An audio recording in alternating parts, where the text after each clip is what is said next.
Hey guys, my name is Faustina Gorham, and I'm just a 24-year-old girl who has fallen in love with the writings Jesus gave to his servant of God, Luisa Picaretta, the writings he calls the Book of Heaven, the call to the creatures to the order, to the place, and to the purpose for which they were created by God. In these writings, Jesus describes the state of union with God that Adam and Eve had before the fall. And in these Vatican-endorsed writings, Jesus tells Luisa that now is a time in history for mankind to not only be redeemed, but to be completely restored.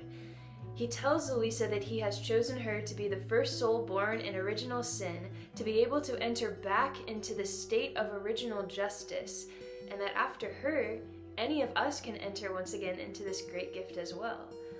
The state of not only doing God's will, like the saints before us, but to be able to take the next step and live in His will, which is the state of union with God that the souls in heaven currently enjoy. But now we can have it on earth too. On earth as it is in heaven. On earth as it is. Does that sound like a particular prayer that the church has been praying for the past 2,000 years? It is.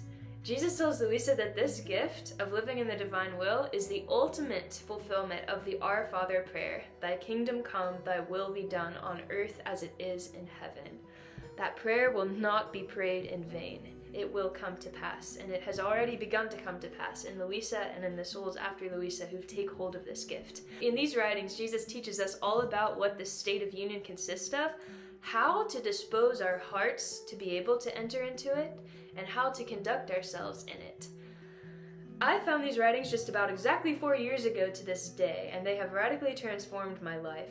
The gift of living in the divine will is the reason for my invincible joy, and I feel called by God to shout it from the rooftops. In this video, I'm going to explain what Jesus teaches us about the rounds in the divine will. What are they, and how can we do them? If you are new to the divine will, I would suggest you watch my introductory videos I made before this one, because I made these videos intending for them to build off of each other. There are links to them in the description. Alright, let's get into it. What are the rounds of the soul in the divine will? Jesus tells Luisa that the rounds are actually the human soul's first duty before God. In essence, the rounds are when the soul gives back to God the return of love that is due to Him, on the same eternal scale that is due to Him, and that's the part that Adam lost for us, for everything He issued forth when He spoke creation into existence. So, yeah, giving God back on a scale due to Him all the love that He issued forth into every single blade of grass, every single gust of wind, every single leaf on every tree, the sun in the sky. We are created to give God back on an eternal scale all the love that is due to Him, to reflect it back to Him, and that's really what glorify Him really means. In essence, glorify means to reflect. So reflecting back to God the eternal love that He issued forth, of course mixed with our own individual human love and the free will that is involved in that love, and that gives God immense and unexplainable joys. Okay, so this was the purpose of creation. He wanted to receive this return of love. So really it's pretty simple. The rounds are very simple. The purpose for our existence is very simple.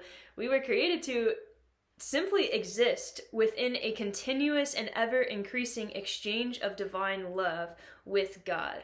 But when Adam and Eve fell, everything got complicated.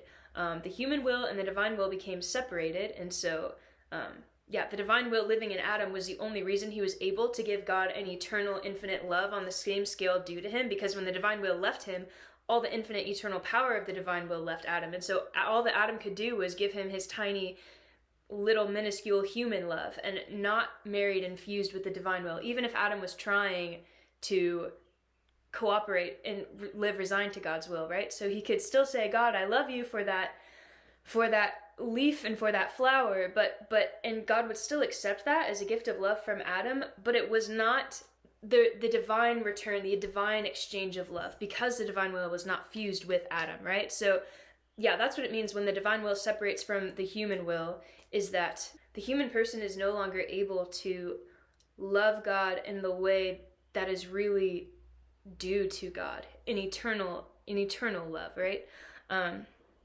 So, yeah, when Adam fell and lost his gift of living in the divine will for us, mankind lost the ability to complete our first duty before God, which is to give him a return of love for all of the goods that he created for us. So yeah, this hand symbolizes Adam. This hand symbolizes the divine, infinite, eternal will. So the finite being married to the infinite. So Adam and the divine will were fused. They were one with each other. And so, yeah, God was in the sky on his throne outside of time, you're right, like looking down on earth, but he was also looking down at himself by located within Adam, by located within Eve, right? And so God was looking down at Adam fused in one with God, the eternal one, the infinite one, right? And so Adam was giving back to God eternal love, eternal glory and praise, fused and one with all of creation, right? Because God is inseparable from his creation, from what he makes, because he's constantly reanimating every bit of creation, right? And so Adam was able to give God back this eternal, infinite love.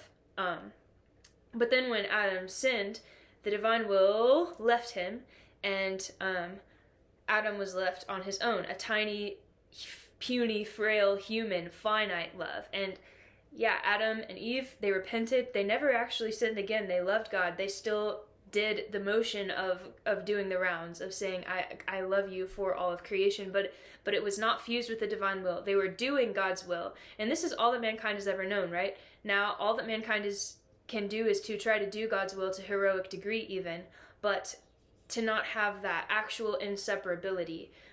That is the gift that was lost for us. That's the gift that has been lost for us for the past 6,000 years. The Blessed Virgin Mary is the exception. She was conceived immaculately with the gift of the divine will. But other than her and Jesus and Adam and Eve before the fall, nobody else has been able to have this except for Louisa, because it was always God's plan that mankind would return to this place, and so he chose her because she was little, and because it was the right time in history to receive the gift of living in the divine will once again. And so this is actually the gift that is being restored back to us. Jesus taught her not only to do God's will to a heroic degree, which is what the saints of the past taught us how to do to dispose us, but now the next step is God is fusing himself now with Louisa, and so Louisa is actually able to enter back into this eternal operation of God, of this eternal giving God back on a scale due to God, the eternal infinite love that he issued forth in creation, and returning it back to him in every instant, right? And so this became Louisa's life, and this is what Jesus taught her how to do. And I'm going to read some writings from the Book of Heaven. I'm going to read to you an excerpt from Volume 12, April 8th, 1918.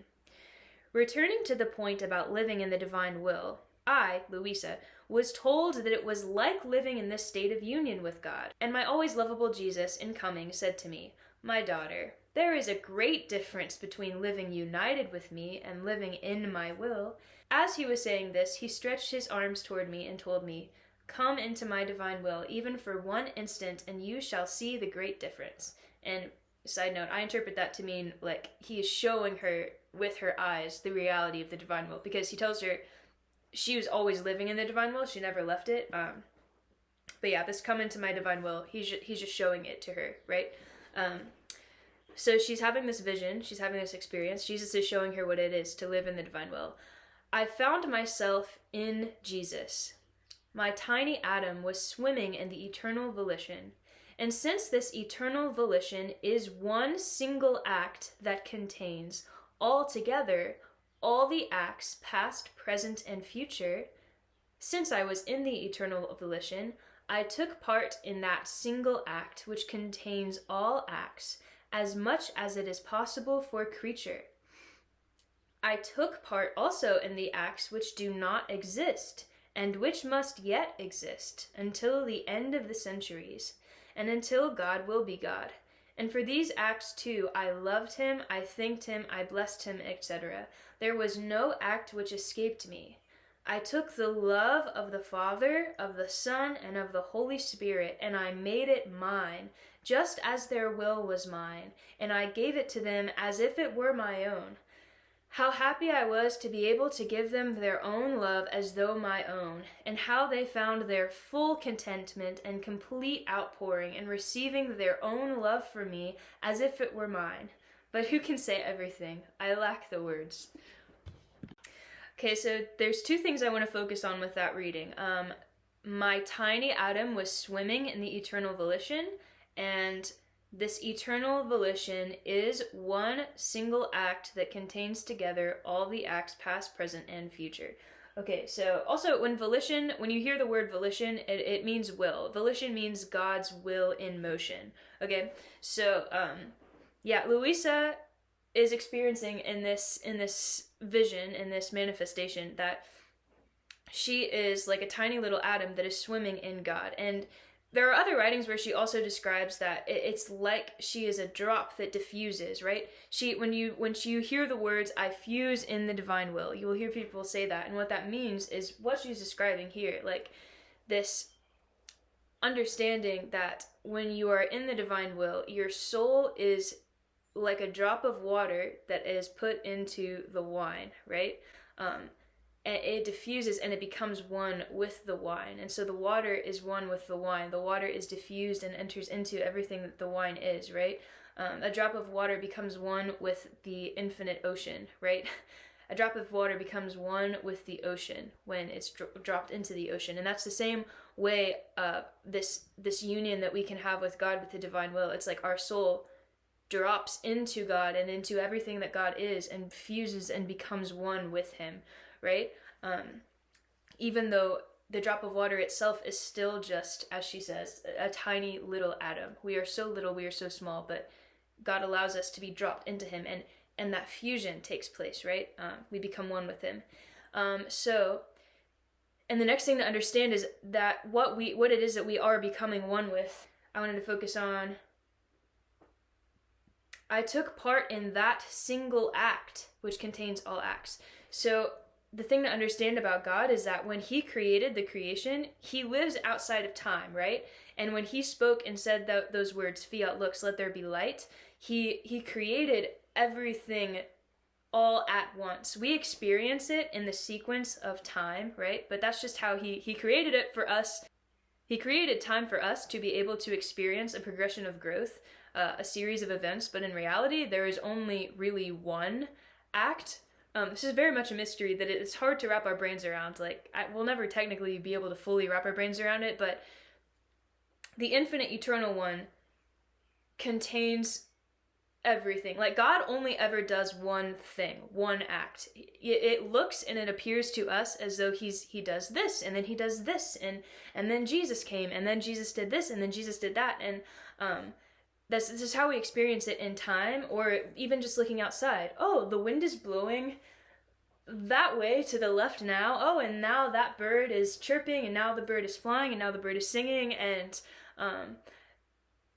this is just how we experience it. But in God, it is all at once. It is all one thing. Like we all, the whole entire creation, everything that ever was, everything that ever will be, existed all at once in the mind of God, always. Everything was always in act within him. And when he brought it forth, really the creation all happened in one single instant. And by creation, I don't just mean the birds and the bees and the trees and the grass. Like, I also mean the whole history of mankind, every single person that will ever be. Jesus' entire life, his redemption, his redemptive work, his dying on the cross. God foresaw that Adam would fall too, right? God didn't plan that at all. Like, we all had free will, but God, the whole thing fits in, is just...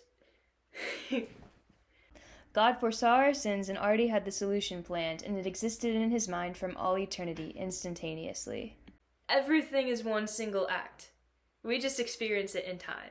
And so when Louisa is being given this ability to diffuse into that eternal act, she's actually being given access into something that transcends time, the reality of time and space, and the constraints that have been put on our human nature, right? Time was not meant to constrain us when God created it. He created Adam to be able to transcend time, even at the same time of him living in it. right? In performing these eternal acts. But then when we lost the gift, we lost the ability to transcend time, to be present everywhere in all places, in all times, past, present, and future, which is something that God didn't want. He wanted us to be really with him in this action and operating with him in this eternal act, even if we weren't fully conscious and aware of what exactly it was like we were doing. And this is what is now being given back to Louisa and now back to us if we dispose ourselves to receive it, by emptying our hearts and giving them to him. Like, we are able to go into this eternal operation of God, into this one eternal act, and fused one with it, like a drop of water in the wine, we are now everywhere where God is, right? And when God issued forth his creation, his divine will is inseparable from everyone and everything. And so that is the inseparability that we are also invited into. And when we are fused in one with him, we can give him back that eternal infinite love, because we're right there with him, infused and inseparable from the eternal and the infinite one. This gift of the divine will, which is really the original nature that God created us with, it enables us to not only transcend time, but to also transcend space. It allows our souls to be present everywhere and always. When God issued forth the whole creation, he originally intended that man would have the ability to be present in all created things in the same manner in which God is present in all created things, right? And so, because we know that God is everywhere, right? Like, I mean, you would look at a tree, you don't say, that tree is God. We don't say that tree is God, but God is present in the tree. God is present in the air. God is present in all the atmosphere, right? Because his divine will in motion, his volition, is holding it into existence. But God wants us to be able to enter into all created things in the same way that he enters into all created things. And this is really the original purpose for creation. I'm going to read from Volume 24, September 2nd, 1928. I was doing the round through the whole creation according to my usual way, to follow what the divine will had done in it. Oh, how beautiful it seemed to me, how the divine fiat enjoyed its triumph, received its full glory, had its total dominion, and extended its life everywhere and in every place. So it is light and extends its life of light. It is power, it is order, it is purity, and extends its life of power, of order, of purity in all created things, and so with all the rest of its divine qualities. Therefore, each created thing is sacred, more than a relic, because they enclose within themselves the creative power and will, and the very life of he who created them. And while going around, I felt like loving, adoring, embracing, and kissing the sun, the heavens, the stars, the wind, the sea, because they enclosed, veiled, and as though many dwellings for he who had created them. But while my mind was wandering in the creation, my sweet Jesus told me, my daughter, look at how beautiful are our works, pure, holy, and all orderly. And if we made use of the creation in order to form our veils, our vast dwellings, however, we held back from giving reason to it, which means intelligence. Because the purpose for which they were created was for man, not for themselves, and therefore we reserved giving to man the capacity and reason of the whole creation, so that possessing its reason, he would give us the glory of the light of the sun, of the heavens, of the wind, and of everything else. So we placed the created things as members of man. Members meaning like your hand is a member to your body, right? We placed the created things as members of man, so that possessing the reason of these members, he would use them in order to rise back within these veils to find he who dwelled inside of them as king, and to bring him the glory and the love of these members given to him. Before I move on, I want to recap what he just said in that paragraph. He created creation to be like the members of man, in a similar way that the hands, the feet, the legs, the system of the body, the digestive system, the eyes, the the mouth, all of these organs of the body, they are the members of man, but they are not man. They do not have the reason. The reason, which technically it's not even the brain. Our will and our reason and our intellect does not exist in our brain. It exists in our soul. And in this soul, this reason is the head of man and of all of man's members. It is the reason that is animating my hand, right? My reason is telling my hand to move, and that reason is a faculty of my soul, right, which is the head of me. And this analogy, although it's not the exact same thing, it's very similar, and it really, I think it's more similar than not similar. Like, God created all of creation to be like members of man. And what I mean by man is really, in essence, the reason, the soul of man, the life of man. Creation was meant to be animated by man's reason in the same way that man's hand is animated by man's reason. We were meant to be able to go into all created things because, right, we have this ability of soul to diffuse and to transcend time and space. We were made to be able to enter into all created things, absolutely everything you could possibly imagine, and be the head of those things, those beautiful things that contain divine life, like a spark of the divine life, right? It's not pantheism. This is not saying that those things are God. They are not. There's definitely a difference, and this makes it clear. But we are meant to be able to enter into those things and be the head of those things, to be the reason of the flower, to be the reason of the sky, of the stars, of the roaring oceans of the sea, of every drop of every water in the sea, of every breath of wind, of every bird, of every beating of the bird's wings, of every coo of the dove, of every bark of the dog, of every wag of every tail, of every step of every man. In the distance between one step and the other that man takes, that creatures take, absolutely everything, all of this was meant to be a member of man. Man was meant to enter into all of these things, to be their head, to be their reason. Why? To give God back the love that he issued forth when he created all of those things. Because there is a very, very specific, and we've lost the ability to experience it. When we lost this gift, we lost the ability to experience God's love in all created things. But then when this gift is given back to us, we are actually able to reacquire the divine sight, to reacquire the divine smell and taste and touch, and we're able to see God's very specific loves that he placed in all of these things with so much care and so much intentionality. When before we were blind to it, and we lost this gift, we became blind to it. But it's little by little, like, creation is meant to be vibrant. We are meant to be able to possess all of it, to appreciate fully the divine flavor that is contained in all of these things, and to be the reason for all of these things, to give God back the love, to be able to enter into that flower, to taste the divine dose of love that God placed in that specific flower, and to give God back divine love, so that God looks down at the flower and he sees you saying, I love you, with this flower that is my member, that is me, that is a part of me, that is inseparable from me. And so it's like, I look at my hand and it's moving, and I'm giving God glory and infinite love in the movement of my hand, but I'm also looking at the bird that's chirping right outside my window, and it's just like my hand. It's no different than my hand. I possess it.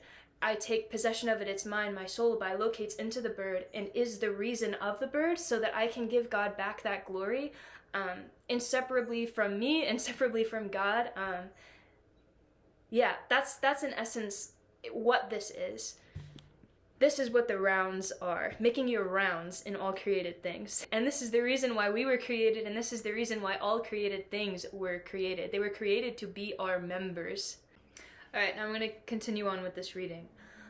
But in order for man to do this, and to possess the reason that suns, heavens, wind, and the like would have had, and to keep the created things as his members, he was to possess the life and the dominion of our divine fiat, which means divine will, that would give him the capacity and vast and sufficient reason for the whole creation, and would maintain the communication and the bond and the inseparability with all these members, the created things. In fact, only our divine will possesses the full reason of what it has done, and we gave this will of ours to man, that it might give him the reason of all of our works, because everything came out as orderly from us, and linked together as members to the body of man, because he was our first love, the purpose of the whole creation, and therefore in him we centralized all the reason that was needed for it. Now, my daughter, by withdrawing from our divine will, man gave a blow and severed his dear and holy members, and this is why he knows little about the value, the sanctity, the power, the light that, as members, were already his, and the divine Maker remains without the glory, the love, the gratitude of the head of these members. See then how necessary is the return of my divine fiat into the head, which is man, so as to restore the order created by us, and have the head put in its place, and the members reunited once again to the one who, so barbarously and with harm for himself, keeps them severed. Don't you yourself feel how my will alone has the virtue of putting you in communication with the whole creation, and giving you the flight? It gives you the reason of the light, of the heavens, of the sea, of the wind, and wanting to animate all created things with your voice, from the greatest to the smallest, it repeats your delightful refrain. It is I who love you and glorify you in the heavens, in the sun, in the sea, in the wind, and also in the tiny little bird that sings, in the little lamb that bleats, in the fragrance of the flower that ascends to you, and so on and so forth. It is the life of my fiat that, since it has life in the whole creation, having life in you, makes you love within all things that are already his own. Because God's divine will is inseparable from all created things, and when the creature is inseparable from the divine will, then by virtue of the creature's union with the divine will and fusion with the divine will, the creature also is inseparable from all created things. And this is the gift that is now given back to mankind. This is the gift that Adam lost when he fell. This is the gift that Mary and Jesus possessed, and this is a gift that was given back to Louisa first, and is now, the doors are open for us to receive once again. It is true, you may notice that I have a picture of Saint David behind me, the one who sang the Psalms. Sun and moon, bless the Lord. Stars in heaven, bless the Lord. Every shower and dew, bless the Lord. Frost and chill, bless the Lord.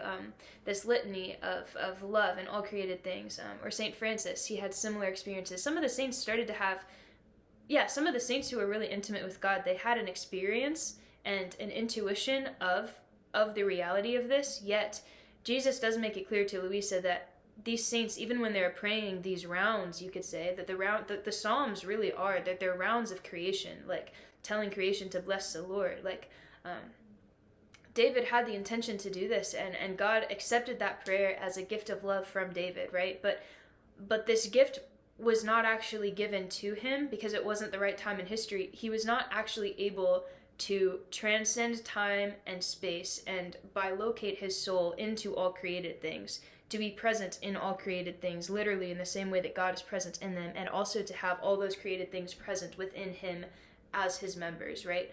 And so, yes, it's true, a lot of the saints did have an experience of the divine flavors. They were starting to have their sight opened to see the reality of God's love in all created things, right? And that is a special grace God gave them, and that is a special grace God gave the saints as they got closer to him, closer to being united with his will. However, the complete fusion, the complete consummation of that, it still had not happened yet in human history until Louisa. The saints prepared us. They got us ready to go back into that point. But we can now have this gift. We can take possession of it, and we can even bilocate into the saints of the past. We can bilocate into Saint David, right? And in the sound of Saint David's words, in the writing of his hands, like I bilocate and I fuse into these sounds, into this praise, and I bring divine I love you, divine praises. And what that does actually for David in heaven, for Saint David, and for all the saints, when we bilocate and fuse into their actions, we are giving their very actions divine flavor. We are elevating their actions to an eternal, infinite scale. And so their glory in heaven, their accidental glory, is actually increasing, and their joys are increasing. And that's why they are so happy that souls down here are going back into their acts and putting divine, infinite I love yous into those acts. Because they were not able to do it themselves, even though they would have wanted to, if the gift were available for them. And this is a great segue into the next topic that I wanted to discuss, which is the element of the rounds that is repairing and redoing acts of souls. But before I get into that topic, what does it mean to repair and redo acts, I want to leave you with some other readings that you can look at on your own. If you don't have a copy of the Book of Heaven, there's also a free PDF of it online, but some other writings that are so beautiful that describe what the rounds are. Volume 24, July 4th, 1928, and Volume 22, May 26th, 1927. Please, please, please do everything you can to clear out your hearts, to really, really enter into living in the divine will, and to really be all eyes, all heart, all ears for the divine will, to be as attentive as you can. Do your rounds. I recommend praying. I have a book that I pray with sometimes. It's called The Book of Rounds, The Round in the Kingdom of the Divine Will. And this is available online as a PDF. And yeah, there's all kinds. If you Google like divine will rounds, there's all kinds of different prayers and styles of prayers that come up. There's really no right or wrong way to do this, but I have found that being intentional and like reading or listening to like guided rounds is really helpful for me to like have that guided meditation and to be able to enter deeply into it and to like be more spontaneous and to create my own rounds and to be inspired at where the Spirit leads. But this is a book, like, I usually pray from this book. Like, I don't know, it depends, different days are different, but yeah, if I can have a day where I can start my day with this and then pray some of this in the middle of the day and then pray some of this again at night, just being very intentional whenever I can. Like, I praise you and I thank you in every work. I praise you and I thank you through each work. I praise you and I thank you to my Creator in every step. I praise you and I thank you through each step. I praise you and I thank you and I cover them with my I love you, your kingdom come, oh please let it be known, loved, and possessed by the human generations. Like, it's very long. It goes into so much detail about all the different little things, and it's important to, while it is true that we contain all creation within ourselves and we can do the rounds in one fell swoop, be like, I intend to enter into everything ever, past, present, future, to give it to God in every breath of mine, right? It's also really helpful, and there's a special grace that comes when we are very intentional and we pray specifically the rounds. So I would highly, highly encourage that. It'll definitely help you grow, and it will definitely help bring this kingdom of the divine will faster and faster upon the earth, because by entering into all creation and praying these rounds, what God is seeing, and he tells Louisa this, it's a divine army that is praying ceaselessly for the kingdom of the divine will to come on earth. And that's what we're waiting for, right, with this era of peace. But really, we are not waiting for this era of peace to come. God is the one who's waiting for us to really enter into these rounds, to take hold of this gift, to take hold of what it means to be king of creation, to be head of creation, right? And to enter into all those things and praise God, and to implore the kingdom to come down upon earth. That's the only way that it's going to come, and it will come faster the more souls enter into this life and the more souls are very intentional about praying these rounds. It's so exciting. We are the ones who are going to bring this about. It's such a privilege to be alive right now. Let's not waste it. Let's not let this pass on to the next generation to be their responsibility. Let's Let's take hold of this so that the next generation can be born into an era of peace and not have to go through the darkness. Fiat voluntas tua, my friends. Let's do this.